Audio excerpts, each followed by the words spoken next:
Welcome to the Trailblazer FM podcast. This is your host Lee, and on today's show, we have the one, the only, it's Mr. Ian Paget. Ian, mate, how are you doing? Hey, yeah, I'm really good. I'm so happy to be on here.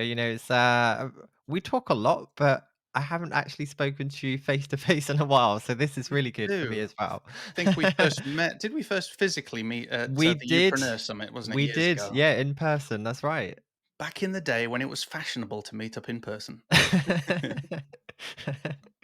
So, folks, if you don't know who Ian is, he is the author of Make a Living Designing Logos, and he's also the host of the Logo Geek podcast. He's also my friend and soon to be your friend. Ian, could you just give us a little bit of background about yourself? Sure. So, as you mentioned, my name's Ian Paget, and I'm a graphic designer. Currently, pretty much day to day, I'm working on Logo Geek, which is split down in two parts. So, part of it is working with clients on logo design and other graphic design services, and then the other side of it is building a community, having a podcast, and building everything around supporting other graphic designers to make a living designing logos. So hopefully that's enough of an introduction as to what I do. We can go more into that as we go into the conversation. Well, I mean, you are constantly creating, and I was really excited. A few months ago, you shared that you were going to launch your book. You'd already written the first version, and you committed online via social media to get the book finished. And you kept updating us all, letting us know how far you were getting on. Then we started to see some of the example prints that you were doing. You did a few kind of unboxing videos of how far I you've have gotten, I and have it was one so here. cool. Yep. If you're watching on YouTube, folks, you can see it there. If you're listening on the podcast, go and click on the link. And then you decided to do a Kickstarter, and I was blown away that within 12 hours you met 100% of your goal. Within 24 hours, you were at 200% of your goal, and you are introducing some exciting new sprint. Is it sprint targets? What do they call them? Stretch goals. Stretch goals. Sprint. I'm thinking project management. You are Don't introducing worry, those. I literally didn't know this until I did a Kickstarter campaign that was the term. But yes, Well, you stretch goals. exactly. So you're introducing all of these stretch goals. So that in itself is wonderful validation for you. But could you share with us the initial journey that led you to write the book? Sure. So it's not a short story. But I've got I all will day. go. So I would say that the idea of the book started probably around 10 years ago. It's been really that long since I've had this dream of creating this specific book.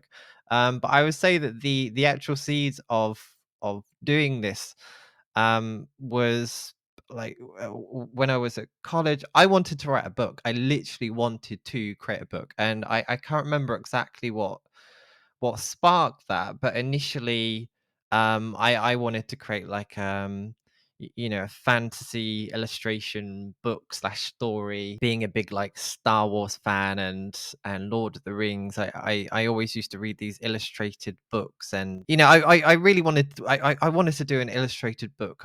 It was something I was really desperate to do, was just to make a book. That didn't really progress very far, partly because I felt like the idea that I had was too big, and maybe I'll visit it at some point in the future. But this idea of writing a book really stuck with me, quite early on. When I started to build Logo Geek, so that started out as a hobby while I was working in a full-time graphic design position, and I got really obsessed with logo design.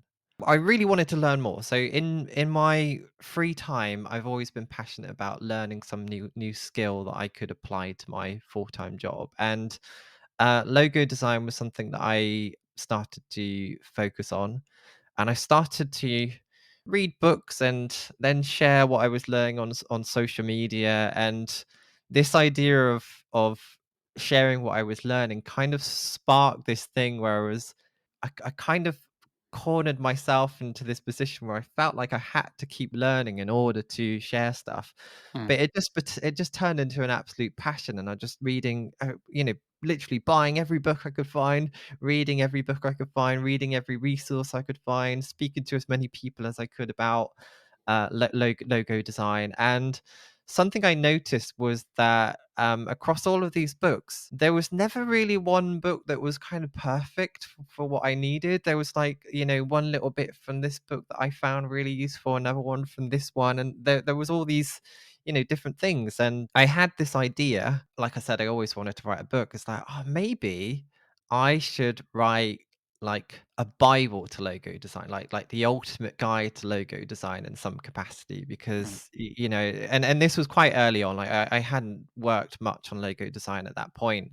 It was more that I thought that would be a really great book, and I thought I'd be a good person to write it, because I was taking things I was learning, and I Mm. thought I could turn that into something. Kind of marrying your initial dream as as a young person, thinking I would really love to write a book, with your Exactly. passion for the thing you are learning, that you are immersing yourself in. Exactly, exactly. And then one way I've thought of potentially writing this would be to write blogs. And I learned this technique from Pat Flynn. So it's quite a long time ago that he did this, but he started his YouTube channel, and his very first video, and I'm sure you can link to it in I the remember it show notes. with He post-it notes. basically, yeah, he planned Yeah, his book, and he yeah. used all these different post-it notes, and he, created the structure. And I didn't really know how to write a book. I mean, I'm not somebody that's ever been particularly great at writing. I mean, being completely honest, when even like as a 20-year-old, that's when I really started reading. Like growing up through school and stuff like that, I just didn't enjoy reading. I found it really boring. It didn't particularly excite me. But as I've grown older, I've obviously learned to write through things like blogging and stuff like that. But yeah, so I applied what I learned from Pat using post-it notes, and I found there's an absolutely fantastic way of planning a book, and I'd never heard of this way of doing it before. But basically, the idea, just to explain it to your listeners, you have this big idea in your head, Hmm. and you're just full of all these ideas. And if you was to sit down and try and write that in a notepad, it would be really hard because there's just too many ideas in your head. But what you can do with the post-it notes is you just write down a word or a phrase, and then just keep going until you sort of run out of ideas. And then you can group those into related topics, Yeah. and then from those related topics, you can then start to build out chapters for your book. So you've essentially, in a very short space of time, I mean, this didn't take me long at all because I had so many ideas of what I wanted to do. I had a high level overview of exactly what I wanted to do, with chapters, topics, all this sort of stuff. And then what I was thinking, I've always been really passionate about things like search engine optimization as well, and Mhm. ranking on Google and stuff like that. And a key part of that is writing. A great idea would be to start taking some of these topics, chapters, and stuff like that, and to blog. And I thought my great idea would be to basically write enough blogs that I can put them all together and release it as a book. But the reality of that was that I totally underestimated how much work a book was. Because if you can imagine that a relatively small book is around 50,000 words. So in order to write enough content for a reasonably s- sized book, or a small, a smallish book, you'd have to write 50 1,000 word blogs. And if you was doing one of those every week for a year, you'd eventually get there. But the reality was that I was really struggling just to write one blog every 2 to 3 months, because a blog you don't get paid for. So you're more likely to be focused on client work, stuff that does immediately make an income. I got to this point where I did have to commit to it, because basically every single year for God knows how many years, I made it my New Year's resolution to write my book. And it was this way for several years. It was when I eventually kind of stepped away from my full-time position and started working for myself that I decided, like, no, I have to focus on this, because I really need to do this, because if I'm going to be where I want to be in terms of my career and my position in terms of offering a service, I need to release this book. Like it's fundamental to what I want to do, and also I feel it's something that my following want. When I first started, like I didn't have that following. I didn't have those people that wanted something from me, and fast forward 10 years, I've got this big following and people want that book. People, they want to read it, but then also, from a reputation point of view, having a book is like number one. I've got like a podcast, I've got everything else. The one thing that I don't have is a book. So Yeah. yeah, so I got to this point where I just needed to focus, and I made it a routine, and I've gone way beyond your question by this point, Lee, but I can keep going if you want me to.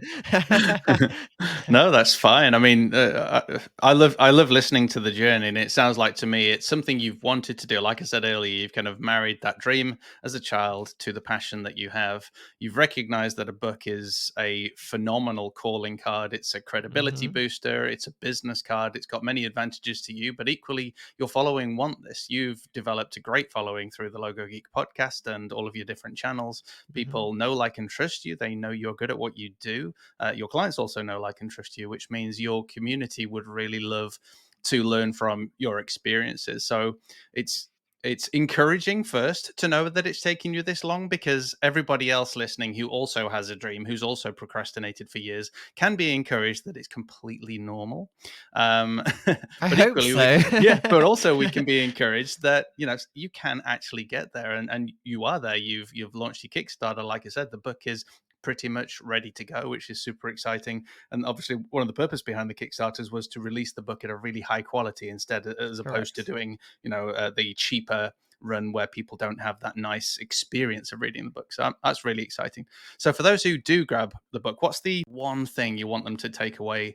What is it? And I will share mine first. I have actually had the privilege of previewing your book and reading through a significant amount of it in the last several hours. I've been cramming, I'll admit. You did only send me it I yesterday, did so. only send it yesterday, to be fair, yeah. But one of the themes throughout that I could see here was that making a living from logo design requires not just design skills, but also business skills. There are many hats you're going to have to wear. You're going to have to sell the logo. You're going to have to project manage. You're managing tasks, etc. It goes way beyond just being a great artist. So that's one of the biggest takeaways that I took from that. But for yourself, what's that one big takeaway you'd love people to hammer home? This is a really hard question to answer, and I've been thinking about it a lot since you asked me. I think one of the things comes from when working on this book.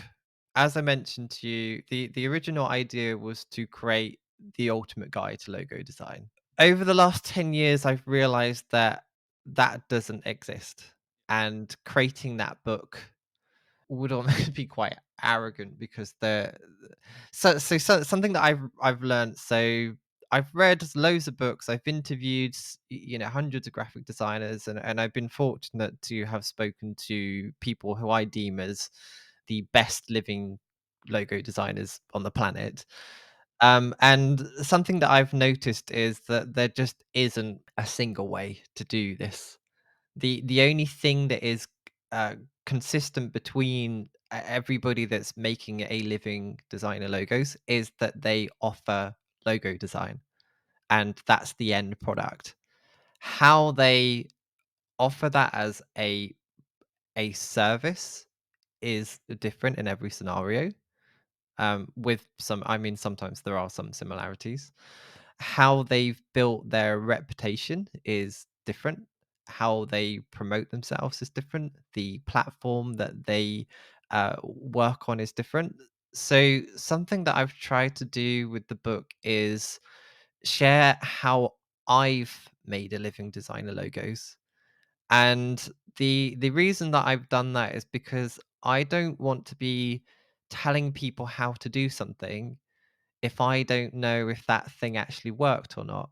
But what I have done is shared what's worked for me. And Something that's really important is that it might not work for you, but I want it to inspire you. So in terms of a takeaway, really is that I want to encourage people to find their own way, Mm, to learn from as many sources as they possibly can, and to take a little bit of everything, to try it out, and then to become your own person and your mm, own entity. And I mean, first of all, you can reverse engineer what somebody else has done, and that's a really good way of building a business. yeah, But you will get to a point where you feel like you're not being yourself, and I know you've been through that journey yourself, Lee. absolutely. Yeah.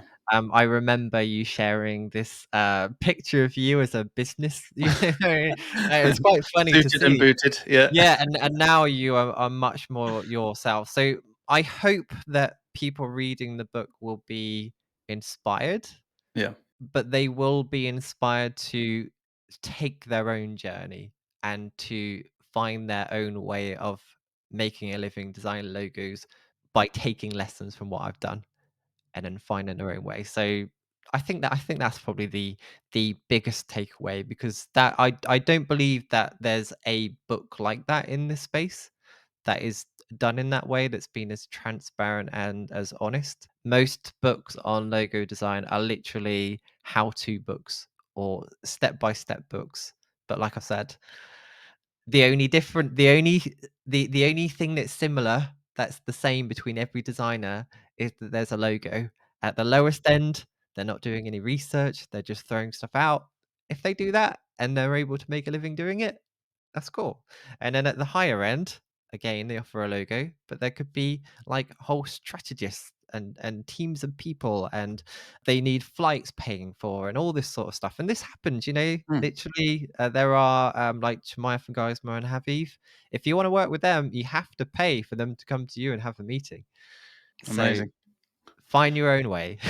Find your own way. Your biggest takeaway is find your own way. I love that you do share your own personal experience in the book, because we can learn from people's experiences. But what we do have to recognize is that you also have your own look, because look plays a big part, doesn't it? The connections that you've made over Mhm. time and over the years. So, whilst you could say, this is exactly how I built my business, feel free to follow it or be inspired by it. But remember, you also have to, there are also factors in there that are completely outside of our control. It's always what frustrates me when I see YouTubers sharing the roadmap that they took to turning over several million or to getting a million followers, etc. Where part of that roadmap was they spent tens of thousands of pounds, or part of it was that they had an appearance on someone else's big, massive YouTube channel that they worked for many years. All of these things that just are not reasonable. So they're sharing their experience, and I'm thinking, well, I can't replicate that. That's not a roadmap. Exactly. Yeah. I think that's one of the main things, because I really don't think that anyone can replicate what I've done. It's Hmm. so unique to me and my own personal experiences that you cannot copy what I've done. You can't copy what anyone's done. Like say if you wanted to be like Michael Beirut, you can't be, because you wasn't taught by Massimo Viginelli and you never will. And I don't think there's anyone, any living designer that will ever have the clout of being taught by somebody of that caliber. Mm, I mean, I'm sure there's a way, but like I said, what you can do is take lessons from all these different people. If you do reverse engineer what somebody's done, you can see what's worked for them. Try it out for yourself. So for me, one of the things that allowed me to build a reputation was using Twitter and being active on Twitter and posting daily. So somebody that copied it might be posting on Twitter, but somebody that actually takes the lessons away would be like, okay, I'm gonna try this technique on TikTok and post daily on TikTok and engage with people on TikTok. And if you did that, it will work. It always works. Everybody that I know that has a goal and they go out on social media and they do what I've done in their own way, they are successful. It's almost like a framework that people can follow to reach that, but you have to find your own way of doing it. And I think that's the key thing. absolutely. Also, you do mention in the book throughout many of those books that you have read over the years. You actually reference those as well. So Hmm. it's a case of here's how I did it. This is my journey. Here's a really useful book, like Burn Hmm. Your Portfolio was one of the books that Hmm. that was referenced in there, where you were talking about business, etc. Hmm. So when people read the book, they are going to find tons more books that they can read. So Correct. they really can arm themselves with all of the lessons learned by many people from around the world. And like you said, Exactly. find their own way. Now, your Exactly. Kickstarter campaign has been a huge success. I'm pretty sure that was a surprise to you. What's your secret? So I mean, first of all, let's not forget that I have spent the last 10 years building a following. Yes. So I've built a large Facebook community. I've built a large email list. I've built a large following on Twitter and all other social platforms. Mm. And I've been basically giving away free advice for years now through podcasts, blogs, all this sort of stuff. Mhm. And I think the reason why I had that initial like rush was because of that. Like I think if you don't have that and you just release the Kickstarter, it's probably going to be quite hard. But because I had put in all that groundwork for years, I think that's the main reason why it did well. I think it's worth briefly talking about some of what I did. So my initial goal was quite, I would say, realistic. So my reasoning for doing the Kickstarter was that I had planned to release my book completely independently using print on demand. And although the quality is okay, when you're a graphic designer, there's when you spent your whole like half your life reading all these different design books, it's just not on par with published books. You know, with companies that can print out hundreds of copies and use like embossing and all these fancy different things. So I just wanted to get some nicer ones printed out, and part of that was because I wanted a nice copy. And you know, like for me, this goal of writing a book, I just wanted to write a book, copy done on my shelf, done. You know, if other people want to read it, they can. But you know, that's in terms of fulfilling my goal. That was a key part of it. So yeah, I worked out what's the minimum that I need to make in order to actually do this, and I realized it didn't actually need to be a crazy number. Like say if I was to order like, you know, hypothetically like 30 copies, say, I would only need about £1,000 in backing in order to do that, and I would have been happy if I reached that. But like you say, that happened really quickly. I hadn't done any groundwork for this because I just decided one evening that this would be I should just launch this on Kickstarter. I love the spontaneity of it.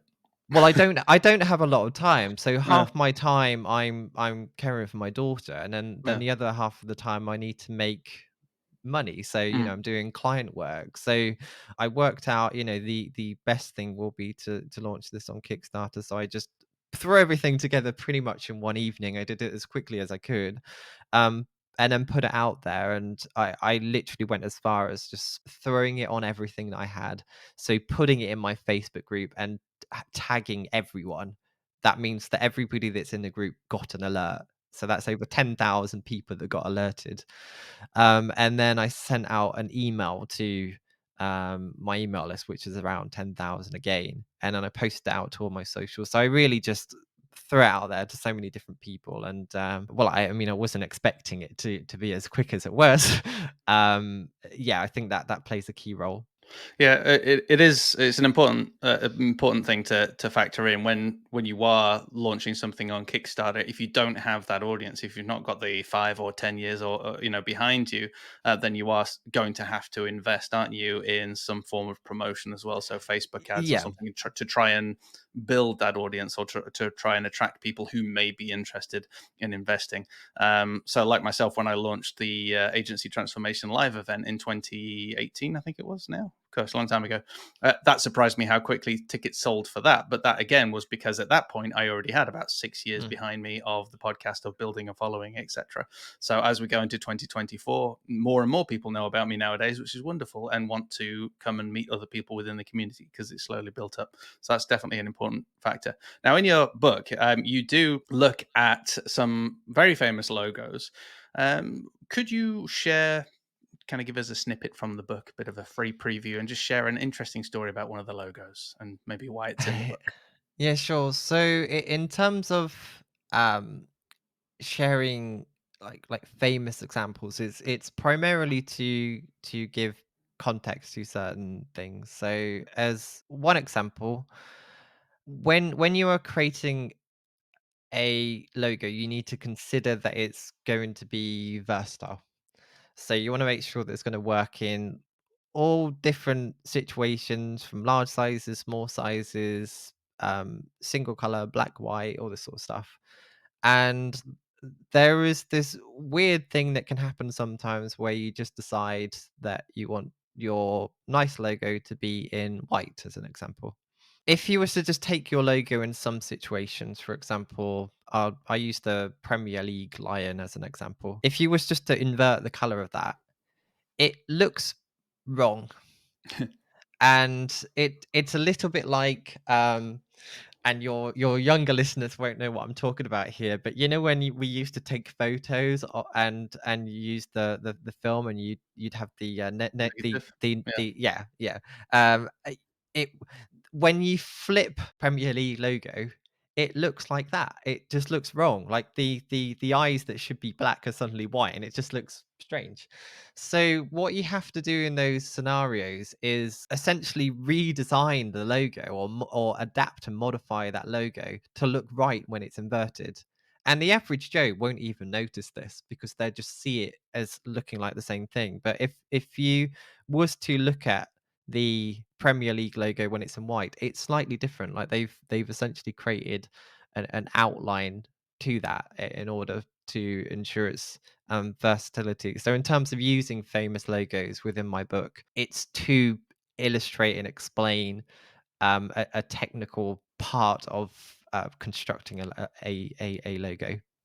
It's also helpful, though, isn't it, to look at other people's logos, not as comparison with regards to, oh wow, they're much better than me, because that will make you feel rubbish, but No, I to kind learn those lessons. of Yeah, something that I try to do with looking at other work. I think it's yeah, really important to have benchmark work.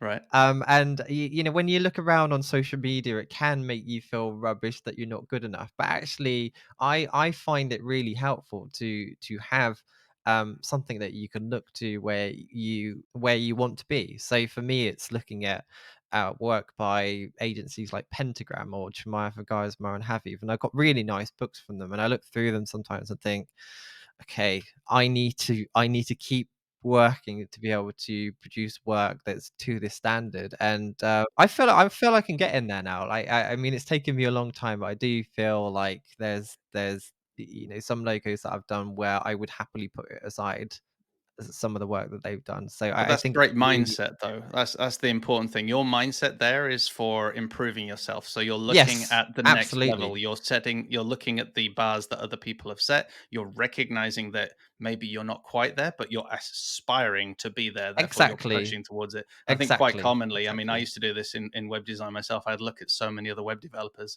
and how amazing their sites were and the great animations and that. But I'd look through it in the wrong lens. Instead of looking at that as an aspirational goal, I would look at that to put myself down and maybe not bid on projects and not push myself anymore because I would doubt myself. I'm happy to say I have, like you, flipped that script now, and nowadays that's the aspiration. I want to self improve. Hmm. I want to get there. But it is. I think it's all too common to put ourselves down Oh when we're yeah, I mean everyone does it. I do it as well. Yeah, all the time. Well, as we come into land, mate, other than obviously buying your book, if somebody really does want to just focus all in on logo design and start their own business, what's the first step that they should take? First of all, you need to be able to design logos. So, um, Let's assume they uh, can. yeah, just yeah. So just at that if point. we assume that they can, so as a designer, there are a few things that are your most important assets. One of them is your portfolio, and the other one is your reputation. And in order to be able to make it a living doing this, these are two things that you need to continually work on. And being entirely transparent, part of writing this book is also to help to build my reputation, and I've been transparent with that in the book as well. So basically, you need to show your work and to get out there and to build your reputation. Your first clients will come from your current network. So if you are dabbling with logo design, make sure that everybody that you know knows. So if you haven't already done it, maybe post on social media that you're planning to do this. And when you have a conversation with somebody, mention that that's what you do. I mean, you don't mention it all the time, but I mean, you know, as you Yeah, would not like vegans. normally. Sorry, But sorry, the vegans. idea We is love you. make sure as many people as possible knows what you do, and that's essentially what marketing is. It's Yeah, just making as many people know what you do. One of the key things for me that's really allowed me to attract clients has been to build a website and to build a social following. If you don't already have somewhere online where you have some kind of portfolio, I would recommend to build something, but to not be too cut up on it being perfect. So if you don't have a website already, literally sit down and throw one together as quickly as you can. I mean, like, you know, say if you got an hour or two, see what you can do in an hour or two, and just try and finish it. So for example, it could just be a single page website with your name at the top, with a couple of different examples and some contact details at the bottom. And what's really great about websites is that it's not set in stone, and you can continually build on it. So, for example, if you was just to sit down and throw something together, you can start showing people. So you can start sharing that. But every time you get like 15 minutes here, half an hour there, you can say like add an extra image or add an extra page or add an extra paragraph of content. And if you do this every time you get like that 15 minutes, half an hour, this builds up over time. Like, this is literally what I've been doing. I've just been gradually doing these things. And when somebody looks at what I've done now, they're like, oh my God, you've got like podcasts, you got a book, you got this, you know, and it looks huge. But that's really come from doing incremental things every day for for years. But when you work for a company, this just absorbs into everything else, and you know, you don't really see what you do. But when you work for yourself, that paragraph that wasn't done yesterday and now it's done today, that will always be there forever and all eternity. So when you do another paragraph, you've now got two paragraphs on your website. 10 days later, you've got 10 paragraphs. And it just it's really the compound effect. And as you do more, you share more, you tell more people, that's when you suddenly get like an opportunity that wasn't there previously, and then that opens up another door, and you really get this compound effect, and everything is just, you know, this is reputation. Like, reputation grows through continually doing something, and it's just incredible what can happen when you remain focused on a goal and you just actively do stuff towards it. So hopefully that that's a that's bit great. of Great bit of advice. advice. If you're starting out, assuming you can design, start off with your portfolio, build your reputation, start telling people what you do, build a one-page landing page site to promote that, and then slowly but surely work away at your business one day at a time, a paragraph at a time, an action and activity at a time. Because, like I always say on the podcast, small achievable actions lead to big change. And eventually, whether it takes 5 years or 10 years to become an overnight success, you certainly will. I love that phrase when people say, "Hey, look, they're an overnight success," and they forget to mention the 10 years of building the YouTube channel or whatever it is that person was doing. Exactly. Folks, you can find the book over on the Kickstarter campaign. There should be a few days left yet as this episode goes out. The thing I like what you said is I love books myself, so I've got loads. This is a leather bound Bible. It cost me quite a lot of money. I'm a paper smeller, so it smells amazing. So I can't wait to get your book in my hands because I know it's going to be high quality. I love the embossing and everything else that's I believe will be there. So really excited. But folks, if you'd like to support the Kickstarter campaign, can I encourage you go ahead. If you're watching on YouTube, there is a link in the description. If you're listening on the podcast, head on over to Trailblazer FM and check out the episode show notes and click on the link to support the Kickstarter campaign. And if you're watching in the distant future when this book is a bestseller, I'm sure we'll update the link so you can go and find where to purchase the book. So, Ian, thanks so much for your time today. Thanks for hanging out with us. We're really excited to see what happens in the future with your book and with your brand. So, before we go, what is the best way to connect with you? And then we shall say goodbye. In terms of connecting with me, I'm Logo Geek on everything. So I'm most active currently on Twitter and Threads. So find Cool. Logo Geek and I'll be there. Twitter and Threads is where it's at. I will make sure those links are in the show notes, mate. Thank you so much for your time. All the best with the book and take care. Cheerio. Thank you. Thank you. Bye. Bye.